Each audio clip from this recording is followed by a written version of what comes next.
Principal District Judge Shri Giridhar, my respected senior colleague, Justice SEETHARAMA, distinguished members of the Judiciary who are present here, respected members of the Vizianagaram Bar Association, everybody else who is gathered here today. At the outset, let me thank the President and the Principal District Judge for inviting me. What they have just told me is the first workshop of this nature being organized in Vizianagaram. I consider it my good fortune to be here in front of you and to speak today. I am in one way a son of the soil. Four generations ago, my great-grandfather left this town. The house opposite the fort, where I think the Cooperative Central Bank is located today, was our ancestral house where my great-grandfather lived. His father, after whom I am named, was the Veena Vidwan in the Maharaja's court. Then at that generation they decided that Veena Vidwan and this dependency will not really help us, so they decided to go into education. And mercifully the great-grandfather had the vision to choose legal profession and he blossomed, and the rest of the family also blossomed. My father also studied in Vizianagaram for a couple of years. We had some properties here and my grandfather had to look after. So I am glad that a son of the soil has been invited to speak. As a practicing lawyer, I have some very, very pleasant memories of the work I have done here. I have some unpleasant memories also of the work I have done here. Therefore, it always feels good to be back to your home turf. Today, when the topic was started and when the discussions were going on with Justice SEETHARAMA and your President also, what the District Judge also said just now is very relevant. When I or Mr. SEETHARAMA are referred to as the children of legends, neither of us, when we talk of our respective fathers, talk of them as legends. Both of us have only seen the hard work they have put in to reach where they have reached in their lives. In our entire discussion, Justice SEETHARAMA is somebody who I pick his mind very regularly. He's the first person I turn to when I have doubts, and I have quite a few doubts. So I keep going to him, we keep discussing. And in the process, we keep discussing about the trends in the legal profession, how the legal profession has changed, what is happening, what it was, what it is going to be. And invariably, in the entire discussion, neither does he refer to his father as a legend, nor do I refer to my father as a legend. The only thing we both talk about is the way they work to reach where they were. So this is the topic that Mr. Giridhar also touched in this course of his introductory remarks, where he said the hard work that they have put in is what is very important. In fact, as that great poem Longfellow says, lives of great men remind us we can make our lives sublime and leave behind us footprints on the sands of time. The lives of these great men that we have to emulate today, if you want to know what exactly is this artifact. Look at your own district. Look at this combined district. Look at the legends who came out from this bar. I can name P.S. Prakash Rao, the great criminal lawyer. President Balarama Naidu Garu, first PP and GP. I.N.M. Garu, P. Narasinga Garu, K.V. Krishna Garu, K.V. Shastri Garu, Narayana. All of these are people who made a stellar name for themselves, even though they were technically practicing in a little town called Vizianagaram. Justice Madhusudan Rao Garu, who became the chairman of the MRTP Commission of India. Ramanjan Naidu Garu, Reddy Kanta Rao Garu, T.C.H. Surya Rao. These are all men who grew up in these areas. These are all men who achieved this outstanding fame and name from these areas. What is it that distinguishes them from the rest? In fact, I remember former judge of the then sitting judge and the former judge of the Supreme Court of India speaking about Ramanjan Naidu. He said he was the most original brain that Andhra Pradesh High Court ever had. This was the exact word. Then one of the India's most leading lawyers came to the Hyderabad High Court and argued a matter. 45 minutes to 50 minutes, one of the top 5 counsels of the country. Ramanjan Naidu had the habit of putting his spectacles on his head and sitting quietly. He was happy, as lawyers, One of the doubts that comes is how much went into the head of the judge. Did he accept my argument? Is it sinking in the fear that comes? Even this very great legendary advocate of India had the very same fear. So when they come from Delhi, they come with a chip on their shoulder. They have this little condescending attitude, I'm coming to a small high court. After some time, he's trying to repeat himself. Then Justice Ramanujal Naidu, it seems, he said, Mr. So-and-so, you made 6 points, point 1, point 2, point 3, point 4, point 6. These are the 6 points in your order. Out of these, 1, 2 and 3 appeal to me, 4, 5 and 6 don't appeal to me, I'm dictating the order. This is what exactly transpired in the AP High Court. This is what was exactly told to an audience by a sitting judge of the D.V.S.S. Supreme Court. And then you also have Justice T.C.H. Suryarao. Reddy Kantarao and T.C.H. Suryarao are two people who I have immense respect for. T.C.H. Suryarao particularly was some people. When we were practicing law in Vizianagaram and here, he was a judge who was very well known in IPC, Evidence Act, Anti-Corruption. These are the criminal side. Later, after his retirement, his lordship started doing commercial arbitrations. And I was very actively involved in commercial arbitrations. I did some very, very large matters where there were big benches headed by 3 arbitrators, of which Justice Suryarao was one, the other 2. Many cases were retired Supreme Court judges or Chief Justices of High Courts. But the way Justice Suryarao held himself out, the way he conducted himself, at the end of every arbitration, invariably, the senior judges used to turn to Suryarao and say, brother, what would you say? That was the knowledge that he had. That was the erudition that he had. That was the respect that he gathered. None of them knew him where he was. People like me who practiced before him knew he was from a small town called Paradip in this corner of the state. But sitting legendary judges of the Supreme Court, retired judges telling to Justice Suryarao and asking him, brother, what is your opinion on this? It's something I personally witnessed. There is a reason why I am mentioning all these things. There is a reason why I am happy that SEETHARAMA is here with us today. SEETHARAMA's father, Giridhar, was a legend. One of the most well-known lawyers of the Godavari districts. One of the most scholarly lawyers, principled, honest, hard-working lawyers. And one of the things that Justice SEETHARAMA told me about his father was, whenever a journal used to come, ALT, APLJ, whatever it is, he used to read it personally. Pick up the file. If he found a judgment that was relevant or against to a case he had in his office, he used to make a note of it on the file. So that whoever is conducting the matter was elected, that there is a judgment in your favor or there is a judgment against you. He also used to tell me that when they used to discuss a case, he used to highlight the negative points first and say, if this point comes up, if the other side asks this question, and your witness stumbles or fumbles, what did you do? These are the things that Justice SEETHARAMA imbibed.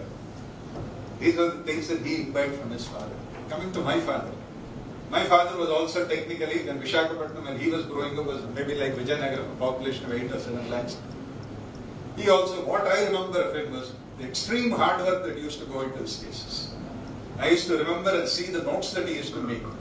He never was shy, even though he was a reputed senior, of going to a courtroom with notes in his hand and cross-examining the witness. I have seen counsel spoil cases by not taking their notes, putting them in their pocket, trying to appear like a senior and conduct a trial. Ultimately, what does the client want? He wants a successful end result. Whether you read it from a note or you read it from your memory, he is not concerned. Your ultimate job is to convince the judge who is sitting there, is to make sure your client goes back happy. And my father was never shy of carrying a piece of paper or a notebook and arguing a case. All I remember of him was the hard work. If he used to argue a case, even in his late 70s, he used to be very nervous. He used to visit the toilet twice or thrice. Because he was worried at his age, what would be the question that would come from the bench? What would be the answer I will give? Suppose a question catches me in the surprise, what should I do? These are all things that he used to think loudly. The reason why I am telling you all of this is, I have mentioned up to now 4 names. Ramanjan Naidu, D.V.S. Surya, Mrs. Seetharamurthy and myself. Mrs. Seetharamurthy and myself have something in common, namely in the sense that we were born to very, very accomplished fathers. We were born to fathers who taught us a lot of good values and left us alone. He came up through the district judiciary after he got selected as a district judge and reached this position. I came up after practicing law for 20-30 years and then I got elevated. The question that I'm asking all of you, particularly the younger generation, is this. If it was possible for Seetharamurthy and me, it is also possible for you. If both of us could reach these heights, you can also do it. If both of us imbibed certain good values, followed certain systems, worked hard, and toiled upwards in the night, if we could do it, so can you. Vizianagaram is no longer a very small town. Vizianagaram is also growing. Visakhapatnam is right next to you. I have had the privilege and pleasure of appearing in many councils who came to Visakhapatnam and did matters against me. All of them are competent councils. The question is, what is the younger generation going to do about it? The High Court is just 6 hours away now. Both of us, I and Mr. Seetharamurthy, Justice Seetharamurthy can vouch for this. A person who has a strong foundation in a Mufasal court will be a very, very successful lawyer at the High Court. I have seen it personally with my own eyes. Seetharamurthy will also vouch for it. Both of us are planning to put our children in a trial court first. Well, we sincerely feel a trial court lawyer is the foundation of this entire judicial system. Technically, you're at the bottom of the judicial pyramid. But you, in my opinion, are the foundation. You look at the jurisprudence that we generate. 30-40% is writ jurisdiction. Another 10-20% is criminal jurisdiction. Other 30-40%. Where does it come from? All your judgments on Hindu Succession Act, all your judgments on Transfer of Property Act, Specific Relief Act, where do they start from? They start in some small town somewhere in India, where a district court lawyer is raising an issue, making it a point in his plea. That is the point that is decided later by the High Court and the Supreme Court. So although technically you are at the bottom of the pyramid, you are the foundation of this entire edifice of judicial system. Please don't forget that. If somebody says Mufasal lawyer, say yes, I am proud to be a Mufasal lawyer. Nothing to be disheartened about. Some of you are as good or even better than the so-called top lawyers. This is a fact I can vouch say. I have travelled all over the country doing arbitrations. I have faced some of these seniors who come with 10, 12 laptops and 20 juniors. At the end of the day, the district court lawyer used to score the point. The district court lawyer used to score the point because of the hard work that he has personally put into the file. Most of them come with a brief that is prepared by a junior. They read the brief. In the presence of the judge, they are trying to gather them. Some of them are good. I am not saying they are not. But the bottom line is, you are good enough to face the world. Please do not for a moment think that this art of advocacy is something that you cannot master. In fact, I would call it the skill of advocacy rather than the art of advocacy. Once you call it a skill, it is something you can learn. And it is not difficult. I do not want to speak for long about how to become a good advocate. I only want to talk of my life experiences, what I have seen, what I have learned. And I am telling you very proudly, I and Seetharamurthy are products of what we have done, what we have seen, what we have done. Keep aside the ethical part of it. Ethics are very important. In the long run, ethics are what will stand by you. But there are certain core areas that you will have to learn, you will have to improve. That is why I say, the heights that great men have reached and kept were not achieved overnight. They, where their friends were sleeping, were toiling upwards in the night. I will repeat it again. Longfellow said this. The heights that great men reached and kept were not achieved overnight. But they, while their friends were sleeping, were toiling upwards in the night. What they say is burning. I was arguing a very, very interesting case in the High Court where I was sitting. A family of 5 committed suicide on one night. Father, mother, 3 daughters. All 3 of them committed suicide on one night because of some economic problem. This happened in Tirupati. Srikala's Tirupati. Before they died, two of the daughters, before the suicide pact, two of the daughters were rich and then these were put in the post. That night, both of them, all five of them, lit up a gas stove, killed themselves. So these letters reached Srikalahasti, reached Tirupati Devasthan. Somebody, since the entire family died, some reversioner came up and said, I am the sole heir, therefore I am entitled to inherit all this estate. Then the Devasthanam joined the fray. Devasthanam said this property has been bequeathed to us. The question was, the letter written like that, is it not a will? It is not a gift. What is it? The other question that rose during the course of the argument was, when the father was alive, did the daughter have a right to write that letter? The reason why I am mentioning this is, the great Vizianagaram argued the matter comprehensively, developed the research, best successfulness, all these matters were argued with great length. Next morning he comes back to the court and says, sir, I owe you an apology. I was wondering, maybe I made a mistake as the new judge. And he said, I thought I was original and intelligent in raising this point about special successors. The fact remains that this lawyer in Srikalahasti has already raised it on the day of the plea. I pay my tribute to him. In an open court, Vizianagaram says this, and pays tribute to some lawyer whom we don't even know. He placed on record his thanks and said, this gentleman in 1970s raised this point, I am arguing. I thought I'd have done it. The reason why I am telling you this is, underestimate yourself. Your job on a day-to-day basis is to improve yourself. The question is, how can you improve yourself? The Indian Penal Code 302 or 73 of the Contract Act does not differ if it is taught in a local law college or taught in the national law. What is the difference then? The section remains the same, the interpretation of the section remains the same, the settled case law remains the same. Why is it that a big city lawyer is able to do something better than you? Apparently, at least. First and foremost thing is their work ethic. Although they are paid, what you are paid 10 rupees, they will be paid 1,000 rupees, but they will work 10,000 times more than you. That is something that they have involved. Because there is a cutthroat competition. You don't work your neck, there is another young graduate willing to come. Therefore, what I want to tell the younger generation, particularly you are here, is certain core values that I have seen in my life.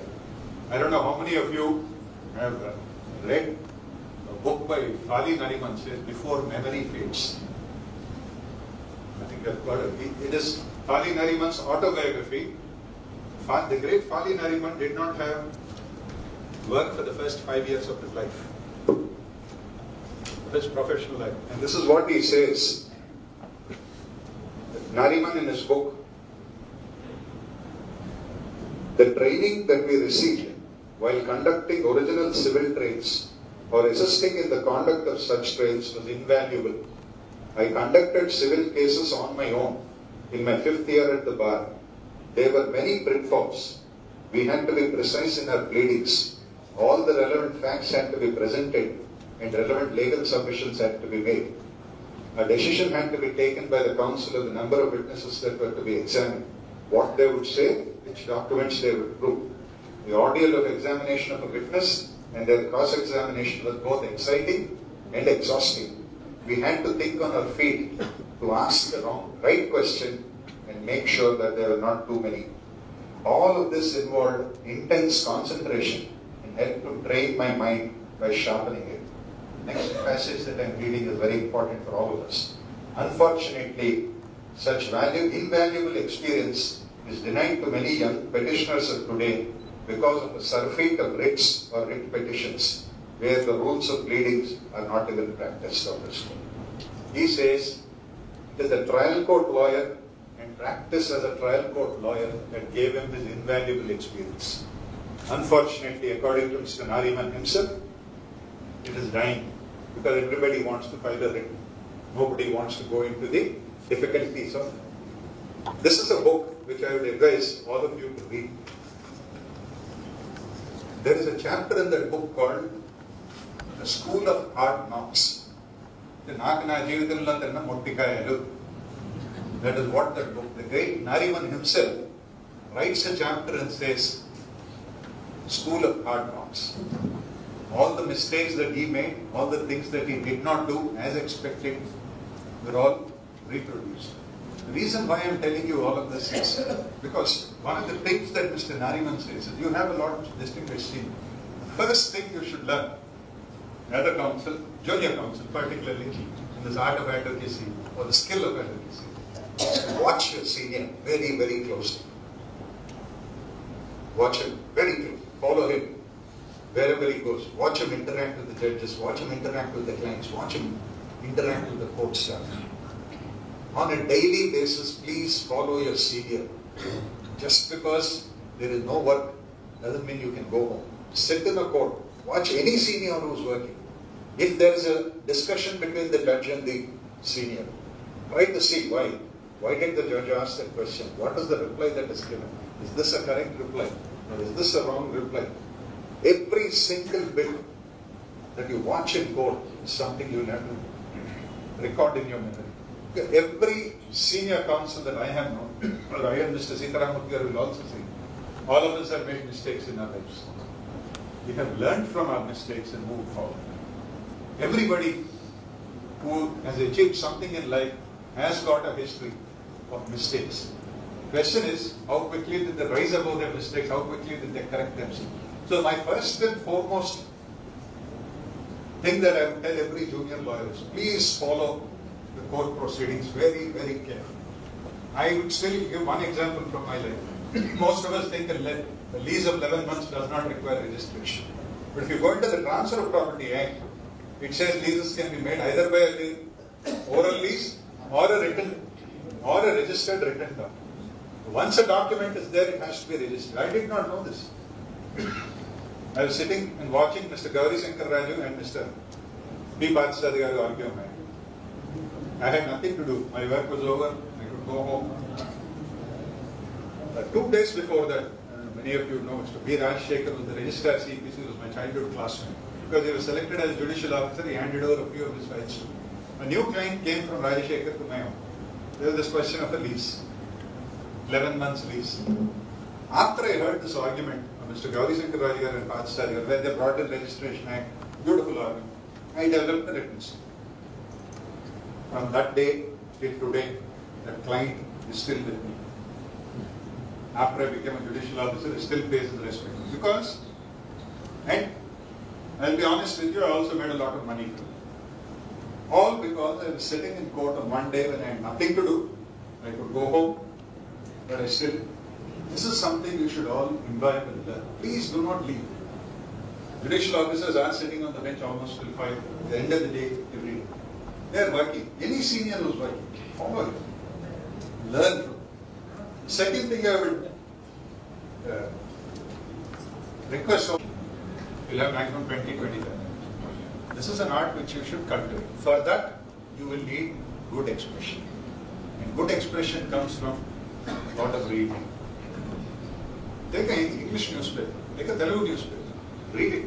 Be aware of what is happening around you. Concentrate on one of those English newspapers. Your English will improve.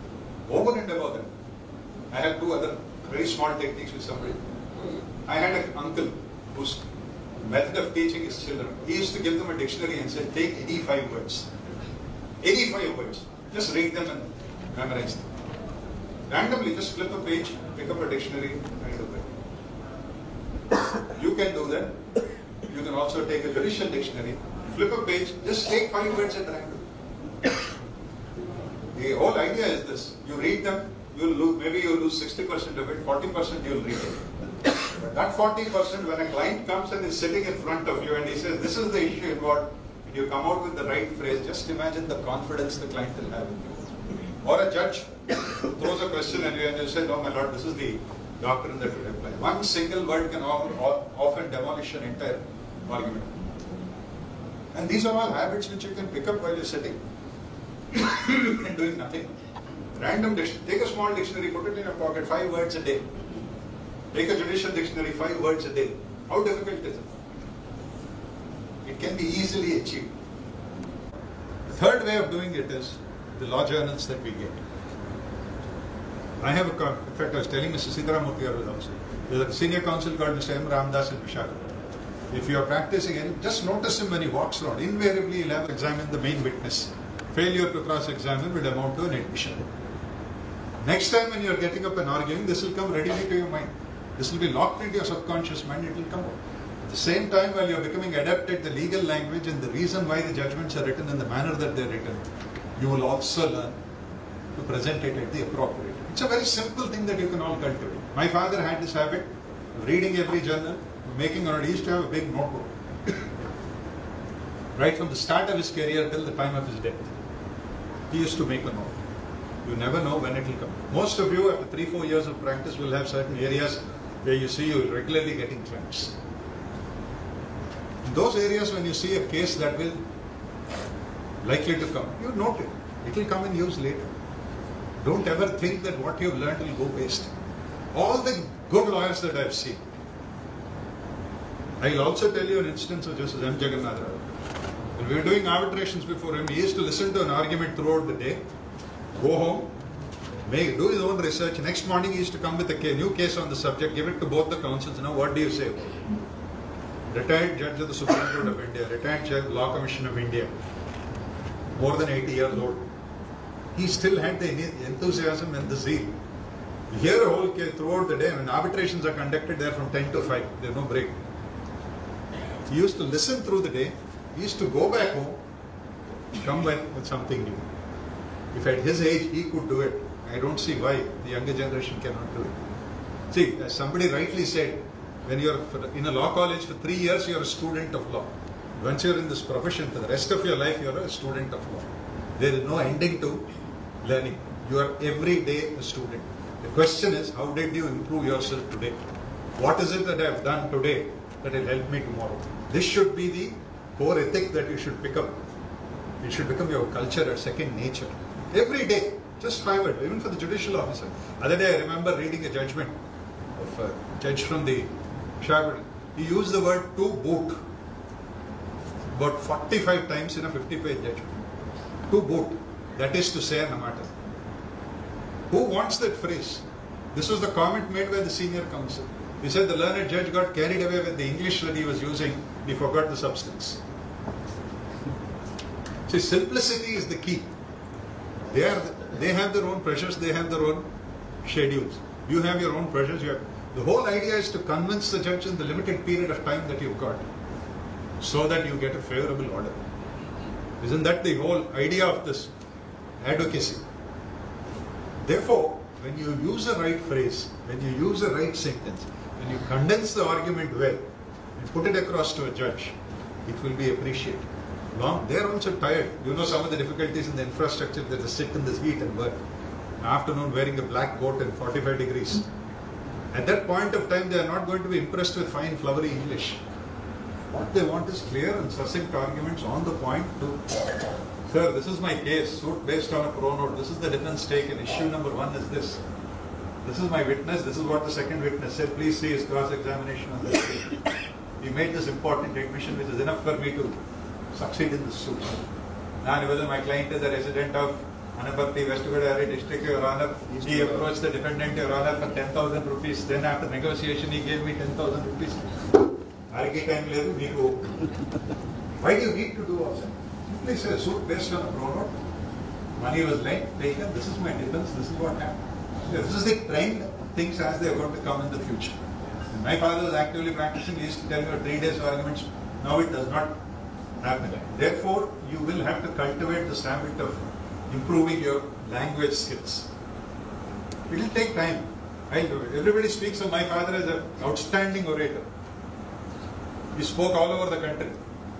All his life, he studied in a Telugu medium school. And Visakhapatnam in 1950s was smaller than Vizianagaram of today. Apadi Vizianagaram was known as the city of education. People used to come here to read. Visakhapatnam had nothing. He studied in a Telugu medium school all his life. What did he do? He and a group of 4 friends used to sit in the Hindi reading room, which is next to our ancestral house on the main road. There they used to practice debate.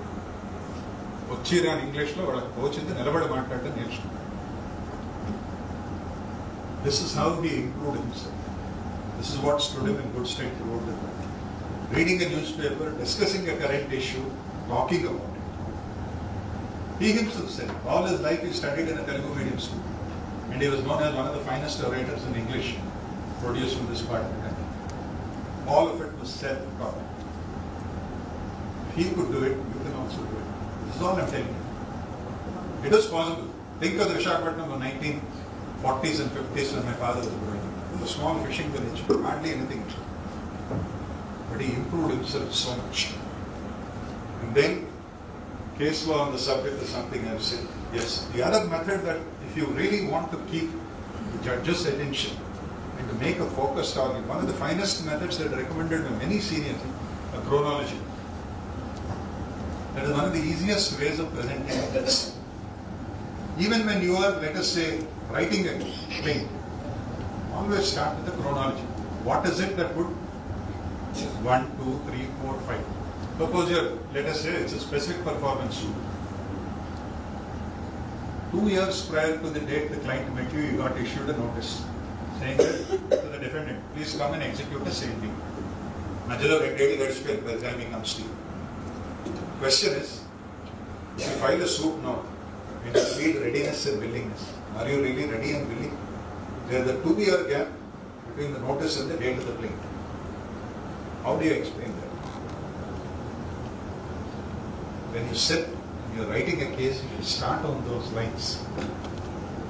That is, and focus your attention. This is a potential danger area for me. I will tell you one example, then something Seetharamurthy said to me in the morning and Giridhar came. Seetharamurthy was telling me, in his office when a suit had to be filed, let us say easement or some injunction kavalante. His father and he said it, but when the link document only when they were satisfied that Sandhu or that pathway existed, he said they would not. Sometimes they would also send their clerk to verify whether actually there is a passage being used. So what would happen if the care that he took did not happen? You file a suit saying that that fellow produces, the defendant produces the link document and says that there is no such passage there at all. End of your case. This is the care. Actually, both of the conversation were another. This is the care that requires to be taken. And I am telling you why this. I gave you the example of gap in this notice. Very designated senior versus a very respected senior in the High Court were arguing before me. This is the gap that the designated senior for the defendant pointed out. Then the opponent's counsel, then the other side counsel got up and said, sir, please see para so and so. You know what this man did? But it was laid down in the pleading, it was not shaken, therefore I as an appellate judge. He said, my agreement of sale was not properly stamped. Therefore I gave it to my lawyer for getting the stamp duty assist. The lawyer kept it with him. After which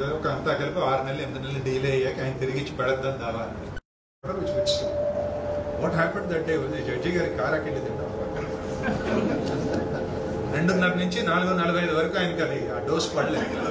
was irritated beyond words, plus the argument. Abaddam knew this. I did not know it. Abaddam went and gave that. I got my order. Believe me, I'll tell you one more. That case took me to the United States of America for an arbitration. The fallout of that was, I had to go to America. This is M.C. Kania, the former Chief Justice of India, was the arbitrator. We had to go to America and do that case. All because of my good friend Abaddam. No, I will openly acknowledge it. I said it on the day the Bar Association of Visakhapatnam was stated. I have learnt a lot from them. Ulla and Sari kuda chepparu. He used to have some court head gumasta.